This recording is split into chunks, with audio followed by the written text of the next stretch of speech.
एक दिन मुझे जब पता लगा कि इस तरह से पैसा ज्यादा जा रहा है, मैंने उस बक्से को रीओपन करवाया। उसमें 5 लाख रुपया ज्यादा था वाउचर से। तब मैंने ये बात हम्म। चंपत राय जी को और गोपाल जी भाई साहब को बताई थी। उसके बाद मेरे से वो सारी गणना प्रक्रिया है उससे मुझे आउट कर दिया गया। मेरी जगह दूसरे आदमी को बुलाया गया। और उस दूसरे आदमी को लाने से पहले सीसीटीवी फुटेज जो है 7-8 महीने की, वो सारी डिलीट की गई। इसके अलावा ये बताना चाहता था कि 10 चेस्ट थे उस समय।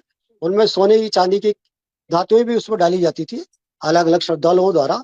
उन सबको एक डिब्बे में डाला जाता था। उस डिब्बे को टिन्नू समय समय पर आके ले जाता था। उसकी कभी कहीं कोई हम्म। एंट्री नहीं होती थी। वो एक फोटो खींचता था अच्छा। और चंपत जी भाई साहब को भेज देता था। मैंने उससे पूछा भाई ये क्या प्रक्रिया है। उसने कहा कि ये इससे जो भी ये धातु है, इससे आगे क्या बनेगा क्या नहीं बनेगा ये सब भाई साहब को देखना है। और मैंने यथास्थान ये सब चीजें भेज दी है। उसकी कभी कोई रसीद कहीं कटी नहीं, वो कहीं एंट्री में आया नहीं। इस तरह की बातचीत है।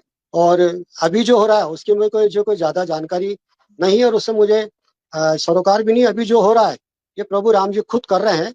मैं ईश्वर से प्रार्थना करता था, हे ईश्वर तुम अपनी रक्षा खुद ही कर लो तो बढ़िया है। और मैं तो फिर वहां से जब मुझे कोई काम उन्होंने सारे हटा दिए, तब मैंने एक बार पूछा चंपादाई जी से मेरे लिए क्या आदेश है। पहले उन्होंने कहा बताऊंगा। फिर दोबारा जब मैंने हम्म। उनसे पूछा तो उन्होंने कहा देश भी खतरे में नहीं है, ट्रस्ट का भी काम ठीक ही चल रहा है, शायद तुम घर लौटना चाहते हो तो तुम जा सकते हो।